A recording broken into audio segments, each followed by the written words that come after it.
സുഹൃത്തുക്കളെ, beyond text ബുക്കിൻ്റെ അടുത്ത എപ്പിസോഡാണ്. നമ്മൾ ഓൾറെഡി റൂട്ട് വെജിറ്റബിൾസ്, അത് ഭൂമിയുടെ അടിയിലുണ്ടാവുന്ന വെജിറ്റബിൾ, അതിൻ്റെ വേരിയേഷൻ, സ്റ്റെമ്മ് വെജിറ്റബിൾസ്, അതുമ്പോൾ മുകളിലേക്ക് കയറി പക്ഷേ ഭൂമിയുടെ അടിയിലുണ്ടാവുന്ന സ്റ്റെമ്മ്, അതിനെക്കുറിച്ചൊക്കെ പറഞ്ഞു. ഇന്ന് ഞാൻ അവതരിപ്പിക്കുന്നത് ലീഫുമായി ബന്ധപ്പെട്ട കാര്യങ്ങളാണ്. അപ്പോൾ അതിലേക്ക് നമുക്ക് കയറാം, സമയം കളയണ്ട. ആദ്യം സ്പ്രിംഗ് ഓണിയൻ. ഇതാണ് ഈ പ്ലാന്റ്, ഈ സ്പ്രിംഗ് ഓണിയൻ. ഇത് എങ്ങനെയാണ് ഇതിൻ്റെ പേര് വന്നതെന്ന് ആദ്യം പറയാം. ഇത് മുമ്പ് സ്പ്രിംഗ് സീസണിലാണ് ഹാർവെസ്റ്റ് ചെയ്തിട്ടുള്ളത്. നമ്മുടെ അവിടെ അങ്ങനെ വേരിയേഷൻ ഒന്നുമില്ല ക്ലൈമറ്റിൽ കാര്യമായിട്ട്.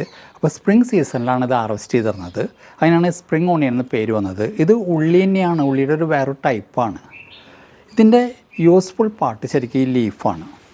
ഇത് സാലഡായിട്ട് ഉപയോഗിക്കാം, റോ ആയിട്ട് കഴിക്കാം, പലതിനും ഉപയോഗിക്കാം. അതുപോലെ സ്റ്റെമ്മ് അടിയിലൊരു ബൾബ് പോലുള്ള സാധനമുണ്ട്, അതും ഇപ്പോൾ കഴിക്കുന്നുണ്ട്. മെയിൻ സാധനം ലീഫാണ്.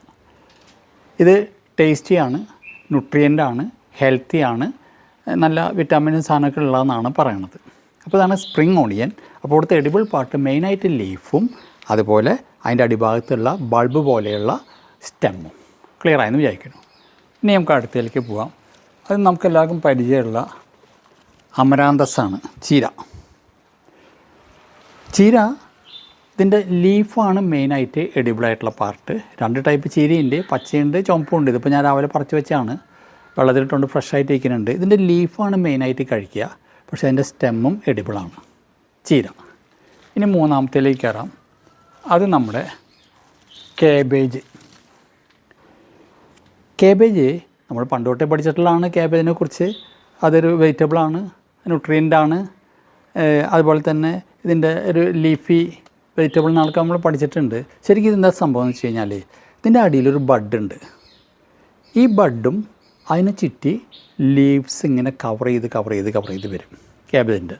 അപ്പോൾ ശരിക്കും പറഞ്ഞാൽ എഡിബിൾ പാർട്ട് ഓഫ് ക്യാബേജ് ഒരു ലീഫി വെജിറ്റബിളിൽ നമുക്ക് ഇൻക്ലൂഡ് ചെയ്യാം. അതിൻ്റെ അടിയിലത്തെ ബഡ്ഡും അതിൻ്റെ കൂടെ വേണമെങ്കിൽ കയറ്റാം. അതാണ് നമ്മുടെ ക്യാബേജ്. ഇനി നാലാമത്തെ ഐറ്റം നമ്മളുടെ അത്ര പരിചയമില്ല, പക്ഷേ ഇപ്പോൾ ഇത് കോമൺ ആയിട്ട് വന്നു കഴിഞ്ഞു. കേരളത്തിലൊക്കെ ഇപ്പോൾ എഡിബിൾ വന്നുകൊണ്ട് സാധനമാണ്. ഇത് നമ്മുടെ റാഡിഷാണ്. ഇത് ശരിക്ക് ഒരു റൂട്ട് വെജിറ്റബിളാണ്, ഭൂമിയുടെ അടിയിലേക്ക് പോയി സാധനം റാഡിഷ്. അപ്പോൾ നമ്മൾ നേരത്തെ പറഞ്ഞതിൽ 3 ലീഫുമായിട്ടും ചെറിയ രീതിയിൽ സ്റ്റെമ്മുമായിട്ട് ബന്ധപ്പെട്ട് വരുന്നു. റാഡിഷ് ബേസിക്കായിട്ട് റൂട്ടുമായിട്ടാണ് ബന്ധപ്പെട്ട് വരിക, ഭൂമിയുടെ അടിയിലാണ് ഉണ്ടാവുക. അപ്പോൾ ഒന്ന് ഇൻട്രൊഡ്യൂസ് ചെയ്ത് മാത്രം, സ്റ്റെമ്മ്, റൂട്ട്, ലീഫ്. നിങ്ങൾക്ക് ചാനൽ ഇഷ്ടപ്പെട്ടാൽ ലൈക്ക് ചെയ്യുക, ഷെയർ ചെയ്യുക, കമൻറ്റ് ചെയ്യുക, സബ്സ്ക്രൈബ് ചെയ്യുക. അടുത്ത എപ്പിസോഡിൽ വീണ്ടും കാണാം. So take care, bye, thank U.